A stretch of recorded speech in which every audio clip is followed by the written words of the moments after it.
Hello everyone, welcome to Come Sit at My Table. We're Tom and Melissa. We sure are happy to have you sitting at the table with us today. We are going to make dessert today.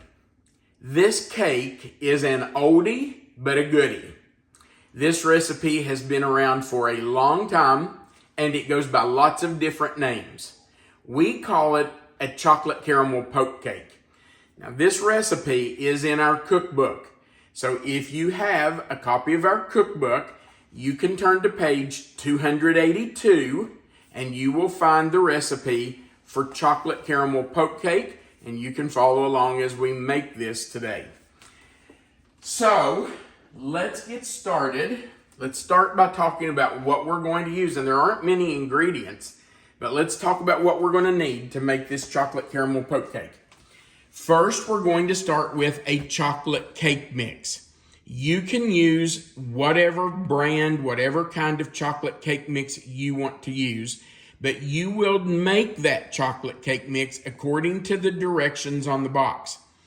I'm not going to necessarily go through everything I'm using to make the cake because it won't be exactly the same as what you use.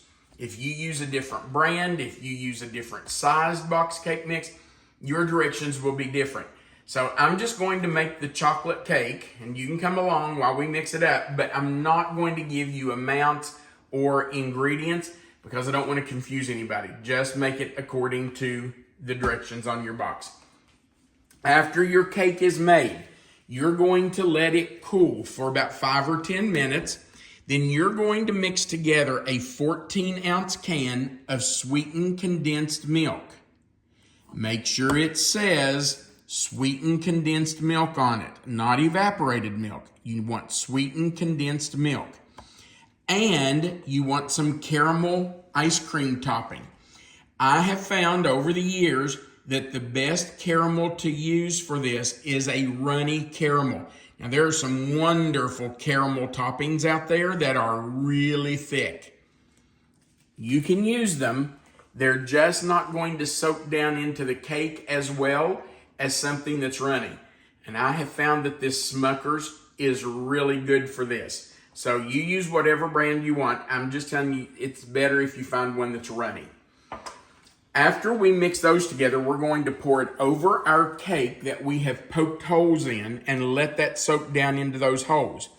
Once the cake is completely cooled, we're going to use a 3.3 ounce box of white chocolate instant pudding. We're going to mix that with 1 cup of really cold milk. So I'm going to stick this back in the refrigerator as soon as I can. You want that milk to be really cold. And we will fold in an 8-ounce tub of Cool Whip. You want to make sure this is thawed. You don't want to use it straight out of the freezer. Now we will spread that mixture on top of our cooled cake, and then we're going to top it with some English Toffee Bits. If you can't find a bag of English Toffee Bits like this, you can use a couple of Heath bars or some kind of toffee bars, and you can crunch those up yourself. You're going to need at least 2 candy bars if you do your own, if you crunch them up yourself. I prefer using this because there's lots in here and I can put lots on top of that cake. All right, we're going to start by making our chocolate cake. So I'm going to move over to my mixer, and I'm just going to make it according to the directions on the box.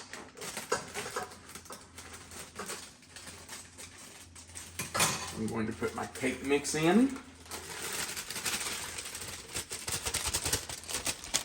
and add all the other ingredients that it calls for. I am going to let that mix for just a second just to help break up any big lumps that might be in it. And honestly, I don't see any in there. So now I'm just going to add all of our ingredients.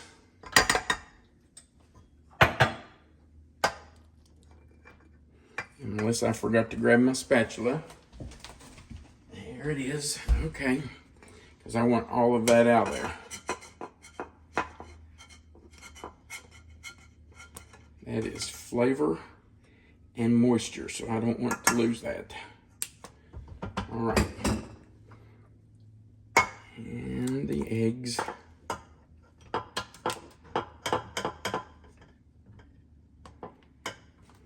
And the last ingredient.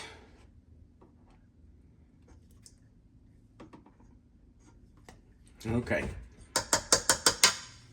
Now we're ready to mix our cake, and we will just let that mix until it is completely combined.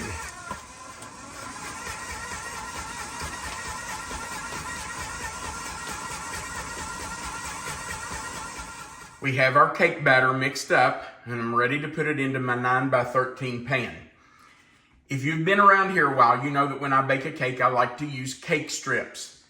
Cake strips are just strips of fabric that you soak in water, let them soak for about 30 minutes or more, then you wring them out, get them so they're not dripping. You still want them to be wet, damp. And then you wrap them around your cake pan to keep the sides of the cake pan cool so that your cake bakes evenly through and you don't have that big hump in the middle.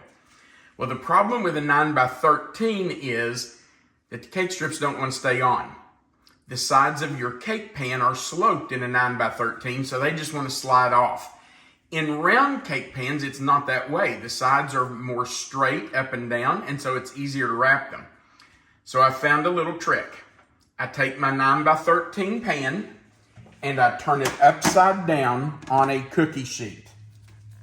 Then I put my wet cake strips around my cake pan, and it's easier to get them to stay on there once they have gotten wet and your pan is upside down. Now they're still a little snug to fit on there to make go on, but you can do it. You just have to force them down on there and try to get them to stay. Now once they're on, then you can't turn it over or they're going to slide off. So what do? Well, I take another cookie sheet. This really does not want to stay down on there. I take another cookie sheet and put upside down on it and flip it over. Now they can't slide off. They're on there. Now I can fill my cake pan, and when I put it into the oven, I'll leave it right on the cookie sheet until I get it on the rack. And then I just slide that cookie sheet out from under it and take the cookie sheet out of the oven. Ingenious. The cake strips are still on your cake pan and they haven't come off. It does help your cake to bake more evenly. I'm not going to promise you there won't be any humps in your cake, but it will certainly be better than if you didn't use the cake strips. I don't know who came up with that idea. I wish it'd been me, because I'm sure they've made a bundle of money. But it is an ingenious idea. Now, what if you say, well, I can't afford to buy the cake strips. By the way, they are not expensive.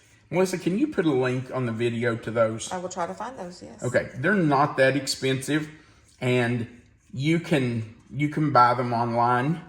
But if you don't have cake strips, you don't want to purchase them, you can do the same thing by taking wet paper towels and wrapping them in aluminum foil and forming that around your cake pan. So if you don't want to buy the cake strips, you can certainly make your own cake strips out of wet paper towels and aluminum foil. And I'm just going to tell you, this is really an easier way to go than trying to make your own. All right, let's get all that off there.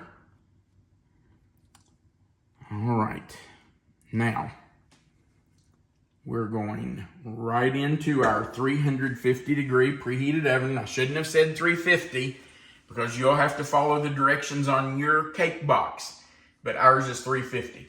So I'm going into the oven.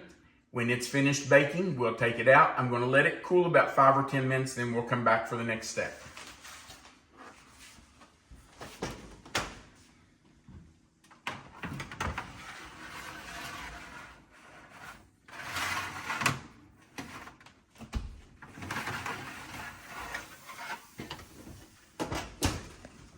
Our cake is out of the oven. Now it's time to make the topping out of caramel and sweetened condensed milk that we're going to pour over it and allow it to soak in. Our cake has been out of the oven for a few minutes. We meant to wait about 5 or 10 minutes, but we got a phone call, and that's not going to hurt anything at all. You just want to do it while your cake is still warm, just so it soaks in really well. Life happens. Life happens. It's real life. We live here. The phone rings. All right. So we have that out. Now, the recipe calls for 1 cup of caramel syrup. This is a 12.25 ounce jar, and I can tell you, because I've measured it before, it is 1 cup. So you can put that whole thing in if you get this size jar. All right, and I am going to scrape it out because we want all of that in our cake. And then we're just going to mix these two together before we drizzle it over. And we do have to still poke the holes in our cake. Don't forget that. Now, I think the recipe in the cookbook says 35 holes, and that's what I do. But that's not that important. You poke whatever holes you want to in it. But you just want to stir this together. Make sure your caramel and your sweetened condensed milk are mixed together really well. Probably would have been good if I had done this in something with a spout on it. But this works. Yeah, what would have been the challenge in that? Yeah, really. Okay, so I've got that mixed. I'm going to go over. I'm going to take my cake strips off my pan. There we go. And I'm going to poke 35 holes. I'm just using a wooden spoon with a round handle. And I'm just going to poke about 5 holes going across. And then about 7 this direction. That will let us have 35 holes poked in the cake.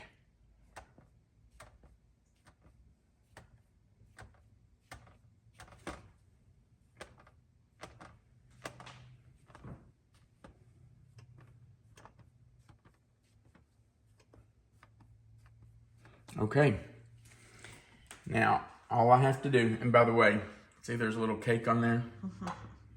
I know like licking the bowl. I know who will clean that off. Now we're just going to drizzle this over the cake, and I'm not going to do this all at one time. I'm going to do a little bit of it, wait 10-15 minutes, and come back and drizzle some more on there, so that it can soak down into those holes. You can see where those holes are. I'm just filling them up. Just drizzle it right down in there and let it soak in. Okay, we will continue to do this until all of this is soaked into our cake.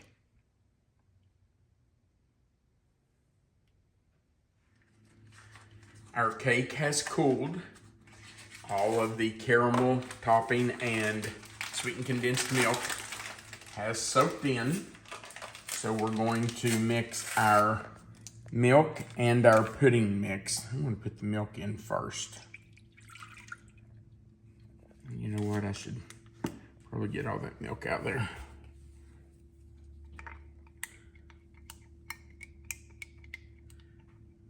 Just a little bit of extra. Okay. Now we'll sprinkle in our pudding mix. And we're going to stir this until it becomes thick. After it is stirred in and becomes thick, then we're going to fold in our Cool Whip and make sure that it's folded in completely. You know what? I think I need a whisk. I knew that to start with. I don't know why I didn't have that already out there. I'm saving this because I'll use it to fold with. There we go. That will dissolve that pudding mix. All right. Now, that has to get thick before we fold in our Cool Whip. If your pudding mix doesn't get thick within a minute or two of combining it, you can stick it back in the refrigerator. But once you have it mixed up, you can just leave it sit there and it will thicken up fairly quickly. So we'll let that thicken up for just a minute. It's only been about 1 minute and you can see that our pudding has thickened. So now it's time to put in our Cool Whip and fold it in. So I'm just going to put it in by dollops. And then we'll start folding that in. Now you do not want to stir this aggressively because you want to keep your Cool Whip light and fluffy. For those of you who don't like using Cool Whip, you can make your own whipped cream if you want. Get some heavy whipping cream and make your own. That works just as well. So you can do it either way. Now for those of you who are new to cooking or you've never folded something, folding just means that you go down the side, across the bottom, and fold it over itself. I'm not stirring because that would take all the air out of our Cool Whip. So you just want to go down, under, and turn it over on itself. That's folding. I'll continue to do this until I have no white streaks or no streaks of pudding left. I have my Cool Whip folded in, so now I'm just going to put that on my cake. And I'll tell you something that I do like to do. I like to kind of push down on it to try to work it down into those holes. You don't want to go down and hit the top of your cake, because if you do, you're going to get a bunch of chocolate up in your Cool Whip, and that may happen anyway, but you do want to kind of work it down into those holes a little bit, just to try to fill those in. So I just take my spatula and press down, and when I feel like I have some of it down in all those holes, just put the rest of my pudding Cool Whip mixture right on top, and then spread it out. Now, I told you earlier in this video that this cake has lots of names. I don't know if it's regional or if it's just what people have seen in cookbooks or what your grandma called it. But it seems like people have lots of names for this cake. So we call it a chocolate caramel poke cake. If you call it something different, go down to the very bottom of this page for us and just leave a comment and tell us what it is that this cake is known by where you live or in your house. What do you call it?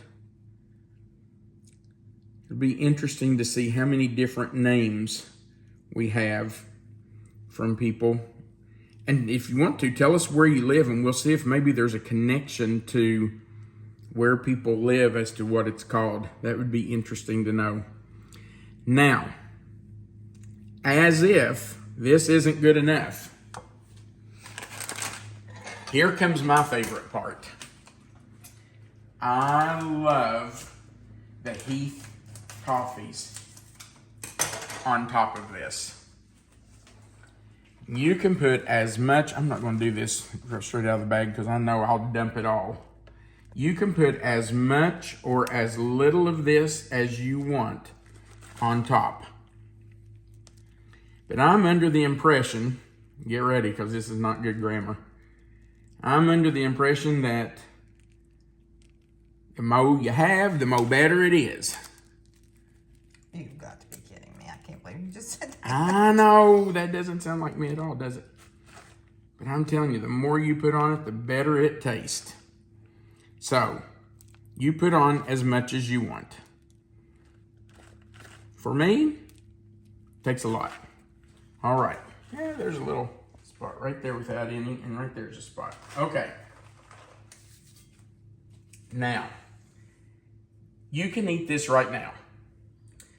But I feel like the longer it sits, the better it gets. So I'm going to cover this and we're going to put it in the refrigerator and leave it for several hours. Then Melissa and I will cut it this evening and we'll come back and share a piece with you. Our cake has been in the refrigerator for a couple of hours. So we're ready to do a little taste test. And I'm ready to dig into this. It's so moist. Well, you know, all of that sweetened condensed milk and caramel soaks into that cake and really does make it moist. It's just delicious. Look at that. All right, baby. Your turn. Delicious. As always. I love the chocolate cake. I love how moist it is because of that caramel and sweetened condensed milk. But that candy on top, that crunchy toffee is what really makes this. It is so good. It's so easy to make, guys. And I'm going to tell you something. Kids love helping with this cake because they love to take the handle of that spoon and punch holes in it. So get your kids in the kitchen. Let them help you. We do appreciate you being here for our video. Right below the video, you'll find a like button. We would appreciate you clicking that. If you haven't before, we invite you to click that subscribe button that's below the video. There's a little notification bell beside it. If you click it and the word all, YouTube will notify you every time we add a new video. Also, right under the video is a description box. You'll see the title of this recipe, chocolate caramel poke cake. If you click anywhere in that box, it will expand. You'll find the written recipe right there. Melissa always puts it there for you. Right under that written recipe is our mailing address if you'd like to mail recipes to us. And under that is a link where you can purchase our cookbook. It's an Amazon link. It'll take you to Amazon where you can purchase our cookbook. There are over 400 recipes, colored photos, lots of different sections. So if you're interested in that, click that Amazon link. The other way you can do it is go to Amazon.com, go to the search bar at the top, and just type in, "Come Sit at My Table Cookbook." At the very bottom of the page, there's a place for you to leave a comment. We would love to hear from you, so feel free to go down there and leave us a comment. Let us know where you're from and what you call this cake if you've had it before. Thank you again for watching. We do appreciate it. We want you to know that you are always welcome to come sit at my table. Have a great day.